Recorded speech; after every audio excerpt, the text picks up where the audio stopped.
ask for a motion to suspend the business meeting temporarily because we have a guest speaker tonight who needs to leave his office. He's on Central Time and he needs to leave his office because they're gonna close before we normally would have our presentation. So let's see, is our presenter here?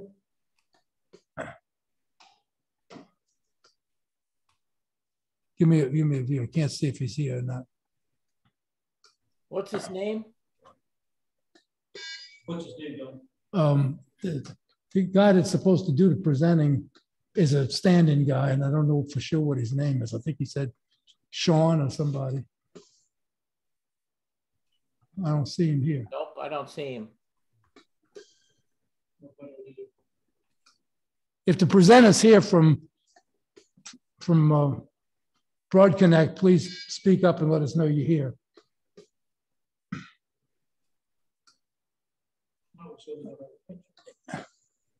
I would say he's not here. John, why don't we go ahead and do the business meeting until he gets here? What do you say? Do the business meeting until he gets here. Yeah, let's go ahead and continue with the meeting. All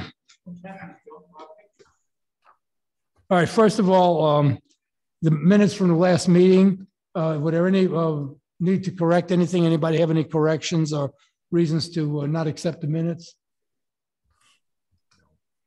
Then I'll go ahead and ask for a motion to accept the minutes. Motion to accept the minutes. All right, thank you, Judy. Second. BIZ. Okay, Tom, thank you. All in favor of accepting the minutes? Aye. Aye. Okay, good. Anybody opposed? No. Okay, good. All right, Ken, why don't you go ahead and do the financial report? Okay, we started the month with $18,707.55. We had the school take in $422. Books, we got $128. And memberships, we got $218. Our expenses, we bought some books for the school for instructors, $26.45. PayPal cost us $38 and a nickel. And then we refunded 3 people for the D-Star class that did not actually occur. So that was $32. We bought the trophy for $45.58. And Bruce bought some very expensive chokes for $180.71. So we ended the month with $19,152.76. So we made a little bit of money. Great. Okay, we got audio over here now, so we can hear y'all finally. All right, Ken, do we have any new members tonight to bring in? We have one new member. It is George Atkinclose or something close to that. He's an extra. Call sign W4GNE. That's the only one we have. Okay. Can we have a motion to bring that person into the club? Motion to accept. Okay, anybody second? Second. Second. All in favor? Aye. Aye. Okay, then Ken, please notify him that he is in fact a member. Okay. We're glad to have him in the club. It looks like we might have our guy joining. I'm not positive though, so we'll see. So now we have 2 GNEs. Oh no, I'm gonna be all confused.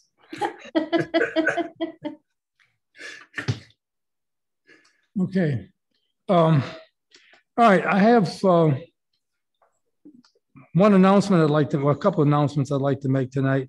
First of all, the Special Olympics is going to be held on June 10th and 11th.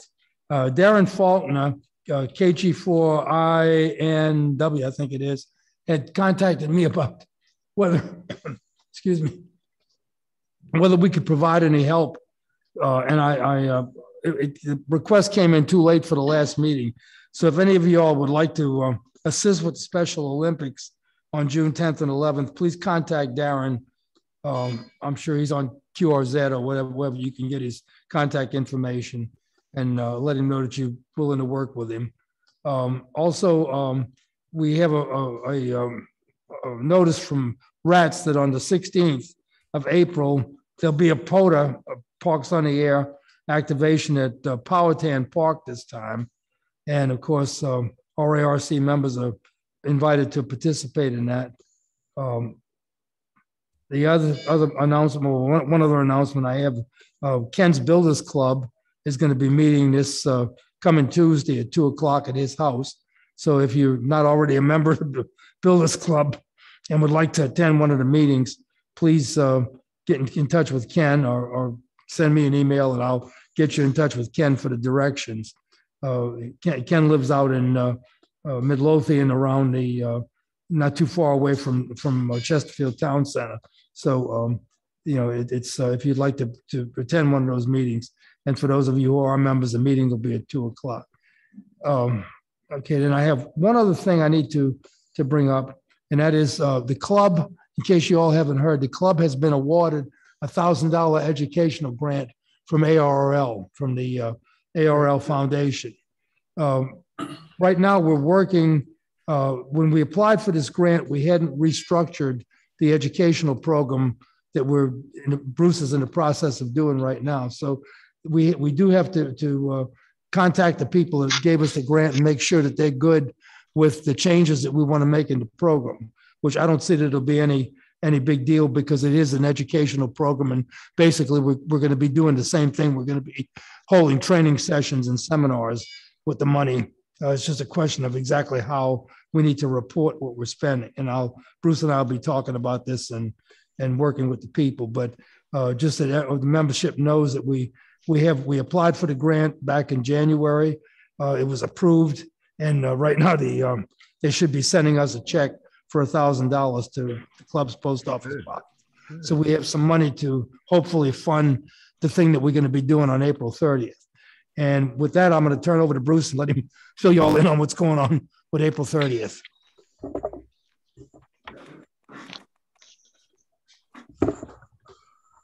I have a question. Josh. Yes. Which park in Powhatan is the POTA going to be held at? There's the state park and there's the wildlife management. Judy, to be honest with you, I'm not sure which one it is. I will get that information and get it out if you all. I figured you all would know before I did, but I'll run that down for you and find out. State park. And I think okay, it is the state park. I think the RATS folks will know that sort of thing, since they're the ones that are basically driving it. If you look on their website, you probably can find it there. Okay, or we'll just harass everybody until they give up the information, because that's more my style. It is state park. It is what? State park. State park, okay. State park, yeah. Okay, good. Thank you. Darn, take away all my fun. Okay, so I'm going to turn it around so you can see the rest of the crowd here a little bit. No, you can't see him. Okay, whatever. So got a bunch of stuff with education. And in the beginning of May, I will collapse and turn into a piece of jelly because I've had a year of this stuff and I'm going to be done happy with it. It was a good time, but I'm going to be happy when it's done. Anyway, the 13th, we're doing our last class for the Hopewell School, the one that where we did the space station contact. We have to do one final class. Bill is going to be there with his Arrow antenna, and he's going to make some contacts with the ham radio satellites. We're going to take a little bit about satellites and that sort of thing with the kids. The teacher says that she thinks some of the kids are up for going after their licenses. The next chance we'll have to do it will be next spring's, what they call intersession. Hopewell is a year-round school system. And so I think Jim Bates and Tim are looking at doing that for those kids. So it looks like that actually might get live. So the 13th was our last class with Hopewell, and then we'll be done. The 30th, we're doing our workshop for new hams at the Railroad Museum. We've had some talks about We will do something that has more into HF and that sort of thing as part of, give me a break here, field day. Because that's a chance to help put up antennas and that sort of thing. So we're working on a program for that. I think the whole idea is that we will, if Judy will allow it, we will try to put all of this together at FrostFest next February, basically to do our workshops together there. One of the things we want to do with the workshops is to help them help get new hams to know the community and the ham radio community. And there's no better place to do that than at FrostFest. So that's kind of what we're aiming at. If Judy will allow it, we'll kind of get that done. You got the hint, didn't you, Judy? Anyway. I think it's a great idea, and I think it's possible. I would like to set up, some testing in the large room upstairs. I was even thinking the smaller room could be something that, if there's something more involved, you could occupy that space. Well, I would like to add, if I may, that we're kind of, as far as FrostFest is concerned, we need volunteers. If we don't get the volunteers, we're not going to be able to pull this off. And we're starting pretty much from scratch because of the contacts that we've had in the past, the business end of it, handling all the stuff, the tickets, it's going to be a major undertaking since we lost the people that were doing it prior. So anybody that has any experience at this, we need about 15 warm bodies, not even hot, just like not dead for a long time. Okay. So anybody, I mean, we're willing to go for it then, but we do need the help. We can't do it alone. Well, we got to find a sign up thing. And I think probably a list of what do you want them to do is probably helpful and that sort of thing, what the tasks are. But certainly the main things that we need to do on Friday and Saturday, I can tell you off the top of my head, is watching the door, letting the proper people in, and checking for tickets. So they'll have printouts, that type of thing. I think they'll have printouts, but the vendors setting up Friday night need help with the doors. We don't help with equipment at all. We open and close doors. That's it, because we're not taking any responsibility for anything dropped. So, and just in saying that, that's why I say if someone's a little bit dead, like not completely dead, they could do the doors. Okay. John says there's a job for him. So, okay. Because he's still alive, from what I can tell. More or less, right? All right. So that's as far as the school is concerned. See, you're done, aren't you?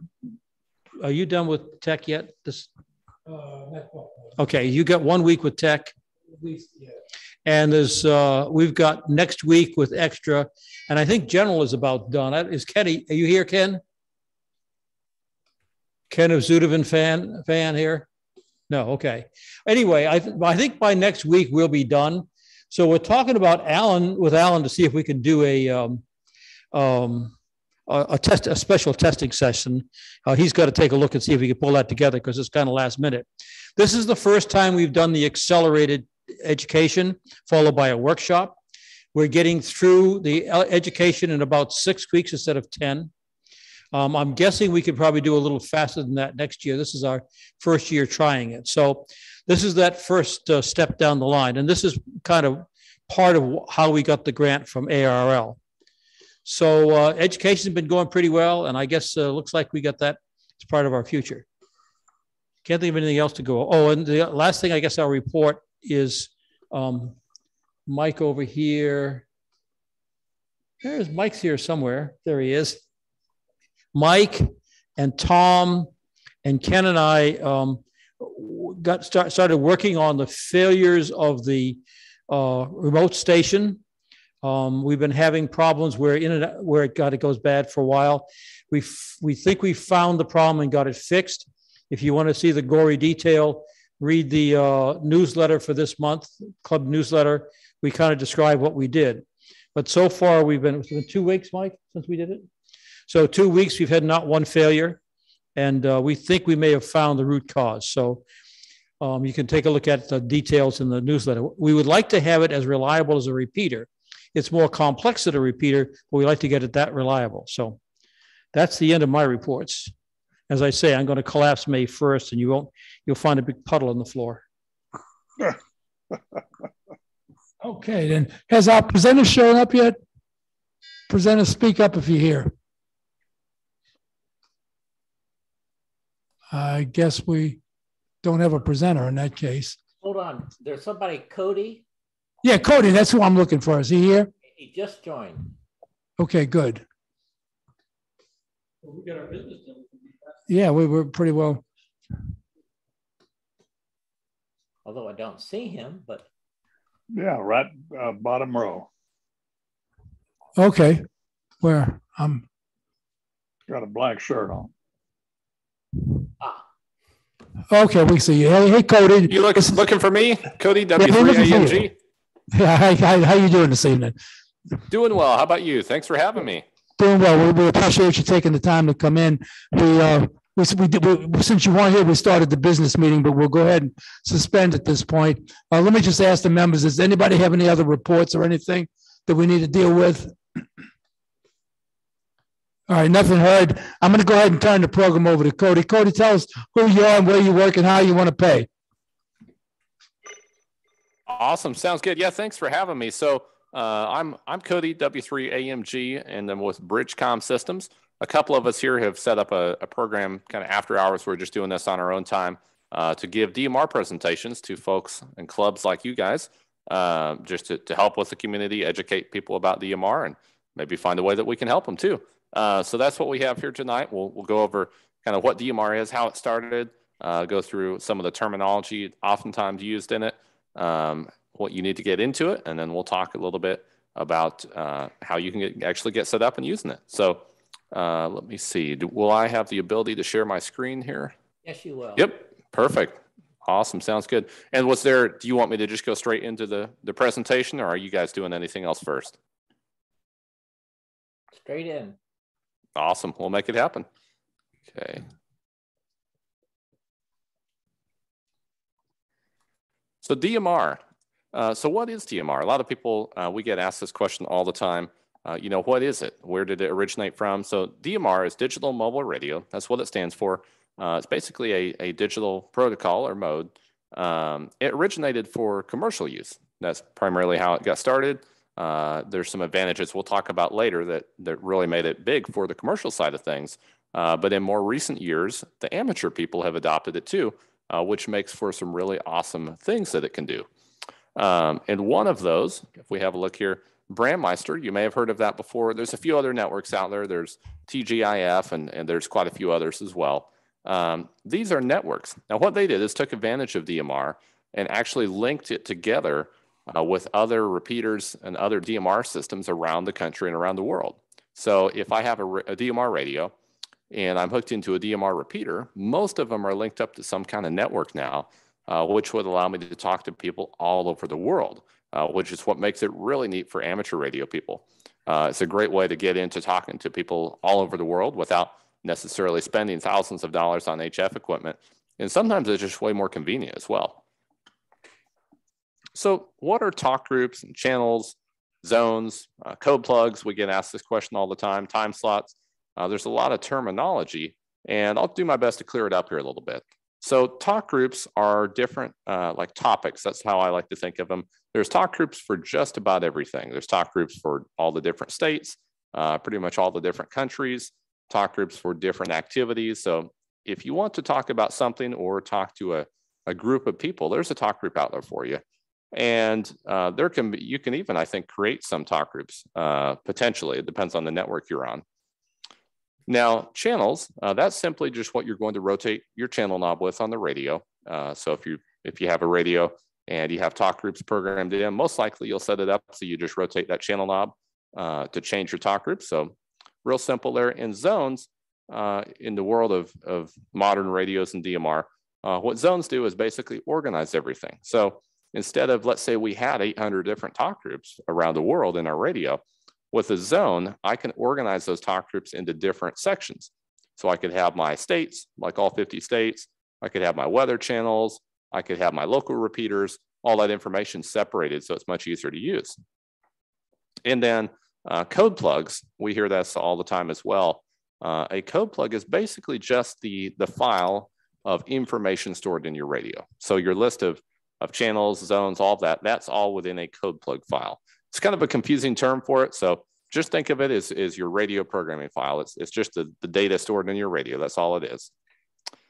So what do we need to actually get started? So if you have your amateur radio call sign, you're off to a good start. Hopefully all of us here have that. If not, we can certainly assist you in helping get set up with one of them.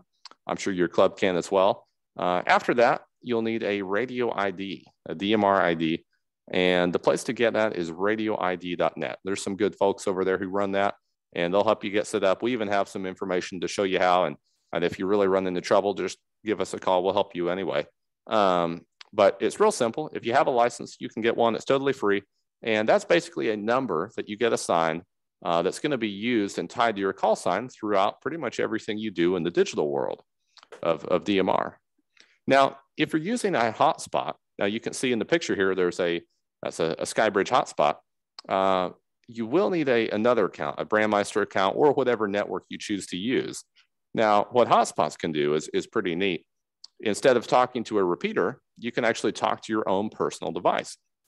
So in this case, a hotspot, you could take that pretty much anywhere with you as long as you have internet connection and link into the worldwide network of repeaters and hotspots and other devices.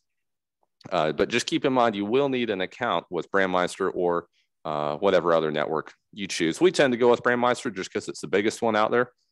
You can reach more people that way, but there's lots of other good options too. Then obviously we will need a DMR radio. Now, when you're picking out a radio, obviously I'd recommend going to Bridgecom, but above and beyond that, make sure it has a large contact list capacity. There's some radios out there that have, small contact list capacities. And one of the neat features of DMR is you can actually see on your radio the name and call sign of whoever you're talking to. And in order to do that, you have to have that entire digital contact list in your radio. And the list just surpassed, I think, 200,000 a few months ago. So it's growing pretty fast. Our newest radio supports 500,000, but there's still quite a few radios out there at like 150,000 or 200,000. So just make sure, double check that your radio can do that if you're buying a new radio, because you'd hate to have you buy something and get stuck with it that it's not going to last very long for you. And then a DMR hotspot or a local repeater. So you may have a local repeater. For all I know, your club may own a local DMR repeater. Not familiar with that. If you have one, then great.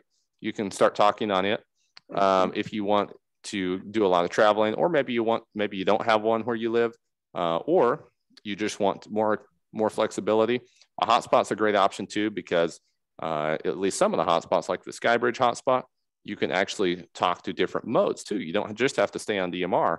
Instead of having to buy different radios, you can talk on some of the other digital modes with that one hotspot. So that's pretty much it. If you have your call sign, radio ID, maybe a Brandmeister account, depending on what you're using, and a DMR radio and a way to get on DMR. So what will DMR do for you? That's a question, we get asked this all the time. Folks they've been in analog and they've done a lot of HF, but not familiar with DMR. Why would I want to get into it? So the great thing with DMR, we'll go over some of the advantages here. Here's just some of the basic advantages. It can carry voice and data quicker. And one of the other advantages of it, and this was one of the reasons it was bigger in the commercial space, it actually has 2 different time slots. Now, what time slots are, we'll try to keep it simple here.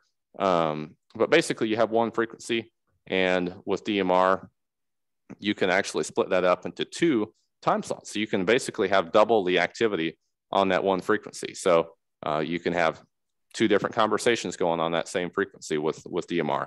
And it's a lot quicker. There's a lot less background noise. So if you've ever had like an analog radio and you get that background noise going on, DMR is super clear audio. It's almost like, telephone quality audio. So really great audio. Because of it being digital, you actually get better battery life as well. Your radio doesn't have to work as hard. So generally you'll save a lot more battery with your radio. And then signal range, one of the awesome things about that, instead of like with a traditional analog radio, when you're getting close to the edge of your signal, with DMR, you actually, you won't get that fading away. It basically you either have signal or you don't, which is great because you don't have to, all that static you would traditionally get, you don't have that with digital. And this is really what it's all about. So here's a review we got. I want to focus on the highlighted part here. This was for one of, I think, one of our plug and play packages that we offer, but this is what it's really all about here, the highlighted section. My first QSO was answered from Australia. How crazy is that? Since then, I have made dozens of contacts all over the world. So that's really what it's all about. Getting out there, meeting new people, jumping in and talking to people around the world on your radio. There's lots of ways to do that. There's HF things that can do just the same, and obviously in a different way, but DMR is super active as well. So, there's not going to be any dead spots on DMR. And one of the other advantages to it, especially for people getting into it new, is really all you have to have is a technician license. There's no waiting for the right time of day to make your contacts either, which can be convenient, but all you need is a tech license. So if you have your license, you're set. So what can we help you? We've helped a lot of ham radio operators over the years, thousands of them get on DMR. Quite often we'll actually get calls from folks saying, hey, I bought a radio, a few years ago, and I've set it on the shelf. I could never figure out how to program it, which is, we don't like hearing that. So we put together a lot of resources to try to help people. We have a lot of tutorial videos to help people program their radios and everything like that. We've helped a lot of people get on the air. That's really the goal here. And we have a great support team, the support guys back there do an awesome job of helping people when they need help. And then Bridgecom University, that's something that actually comes with every radio that we offer. And if you didn't get your radio from us, you can still obtain that university. And it actually has over 150 tutorial videos that show you how to use the radio, how to program it, how to set up DMR, just about everything you would ever want to know about it. And then here is a package we offer that's helped a lot of ham radio operators. Definitely worth looking into if you're thinking about getting into it and you don't want to spend a lot of time and frustration programming. That's where people tend to get hung up. So we create a solution for that, the plug and play package. So what this is it's a radio and a SkyBridge hotspot, and we do all the setup on it. So we can program it with any of our code plugs. We could put in up to 800 different talk groups for you, organized so you have ones just for your area, and you'll be talking to people around the world in no time with it. That's the whole idea here. You get the hotspot and the radio, and you basically plug it in, and you're talking to people around the world. Obviously, you can do this yourself too, but a lot of folks have really enjoyed being able to just get a package and have it work straight away. So that's just a short snapshot of what we do in DMR. Let's take some questions.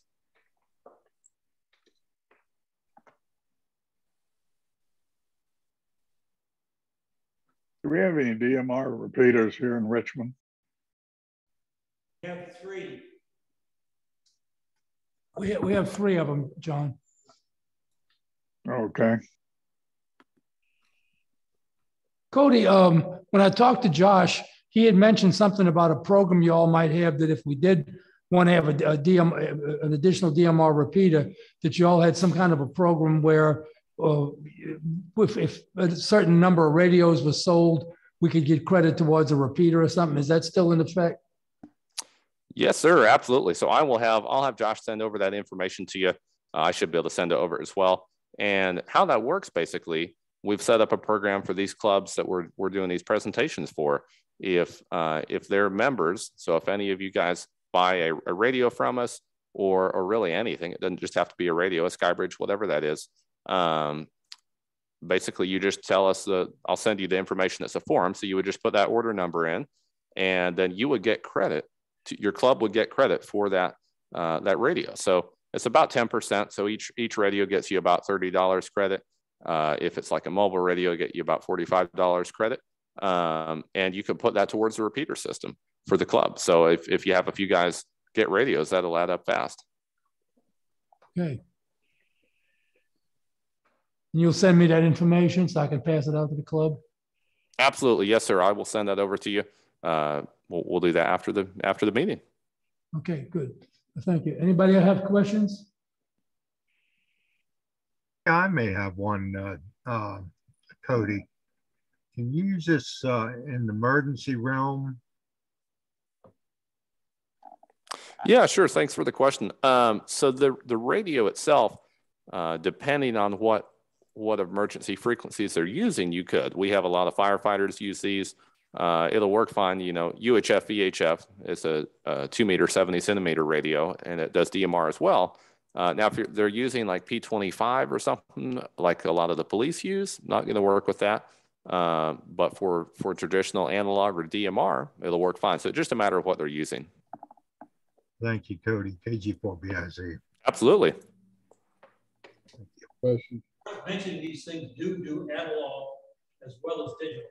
Yeah, well, one of the people here said that it is important to know that the radios do analog as well as digital.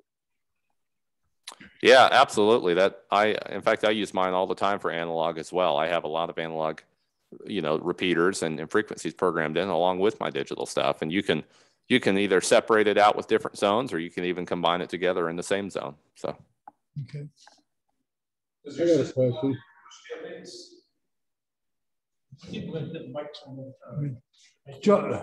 We have a question here in the room. Let me pass the microphone along.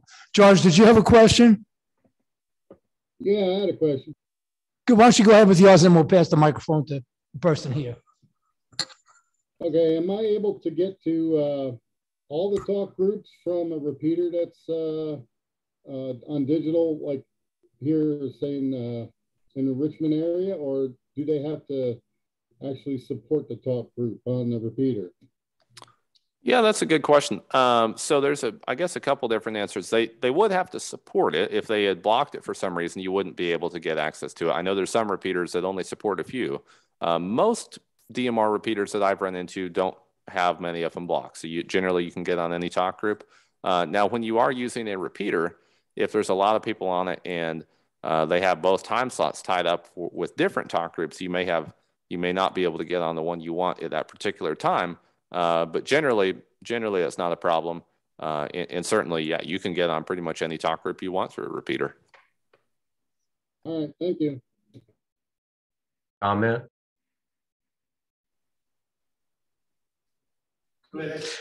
So my question is, I'm actually physically at the meeting. Does your hotspot, does it automatically update? Do you push the updates out automatically? Because I know I left mine alone for a while and had to totally reprogram it.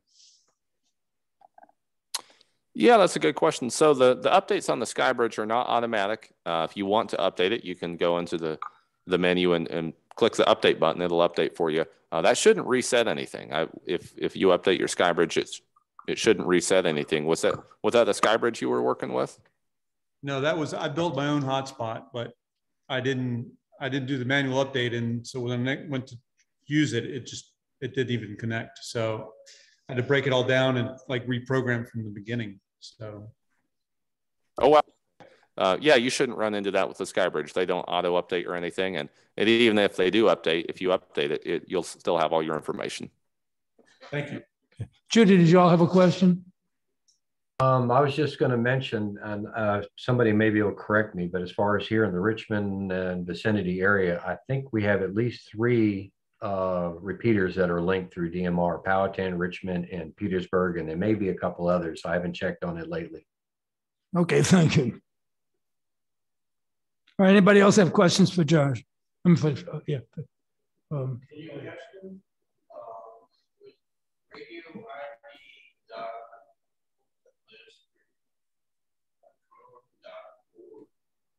Wait, say again? Oh, the radio ID, the place where you get the radio ID, it is the .net, correct? That is correct, radioid.net. Okay, good. All right, any other questions for Cody? What brand is the radio? Yeah, so that radio, it's an Anytone radio, the Anytone 878 UV2 Plus, one of the most popular radios in DMR right now. In fact, we're we're having trouble getting enough to keep up with the supply. I already have one. I've got a question for Cody. Go ahead. On the classes that you offer at BridgeCom Online, when you go through the prompts to do the class, is there any way to go back and start back at the beginning, or does it just, once it goes through, that's it? No, absolutely. You'll have with the university, you have access to that course, and you can watch it as many times as you like. You can watch a video over and over again, or restart it, or yeah, absolutely. You have full control over that. What I found was, once I got into the course, where I stopped off, when I went to go back, it wouldn't let me go back. Okay, yeah, I know we've had people have that trouble before. There should be like a back button that will just back you out to the menu with all the different courses. I think it's maybe on the left-hand side, there's a side menu bar. Take a look at that. If you have trouble, just give us a call. We'll help you out with it. Okay, thank you. Yeah, absolutely. Cody. Yes, sir. How often should you update the software on the radio? If you have one like I do and you're several iterations behind, is that going to be a problem? Generally, my advice on that is if it's still working fine for you, then just leave it. You don't typically run into problems. Now, if there's a new feature you want, I know a few software iterations ago, it may have been a while now, about a year ago, they updated the menus, and that made it actually a lot easier to use on the fly. So I updated for that, but generally if it's working fine, I don't bother updating it. So that will be my advice there. Okay, thank you. You're welcome. Question? Go ahead. Thank you, Cody. This is Bill in for WLC. When you do the updates and stuff, is there a way to go back to an older version if you have problems? There is, yeah. You can always go back to that older version.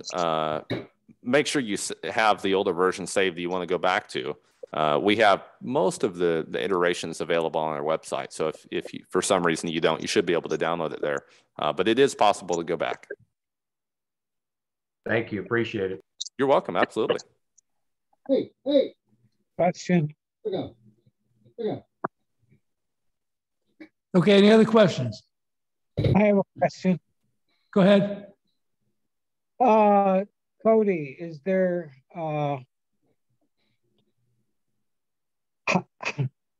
our Finder has automatic update of their code plugs. I mean, it's like every night. Is there any chance that y'all are going to do that? Oh, of the code plug that goes in the radio? Yeah, that would be something cool to see down the road. With our code plugs, like the ultra code plug and the super code plug we offer with all those 800 different talk groups, we update the contact list frequently in that. But as for like a radio that will update itself, that will be something very neat to see. Okay. Anyone else? Okay, well, if no one else has any questions, Cody, again, thank you for coming in tonight and taking your time to talk to us about this. And we'll definitely consider the information that you sent over. I'll pass it out to both our club and to the other club and other couple of clubs in town here. See who is interested in whether we can do anything. Awesome. Sounds good. Yeah, I'll send it over. Thanks again for having me. I appreciate it, the opportunity to come present to you folks. If you have any questions, don't hesitate to reach out. We're happy to help you. 816-532-8451. We can help you with DMR radio if you need help getting your ID. We've helped a lot of people with that. So don't hesitate to reach out. And I will send you over that information on the program to raise money for a club repeater. Thank you very much. Thanks again for having me. We appreciate it. Thank you and good night. Thank you, Cody. Okay, we officially haven't shut the meeting down, so I need, if there's no other business for tonight, I need to go ahead and get a motion to adjourn. Motion to adjourn. In a second. I'll second it. Okay, all in favor? Aye. Aye. Thank you, everybody, for attending. Good night.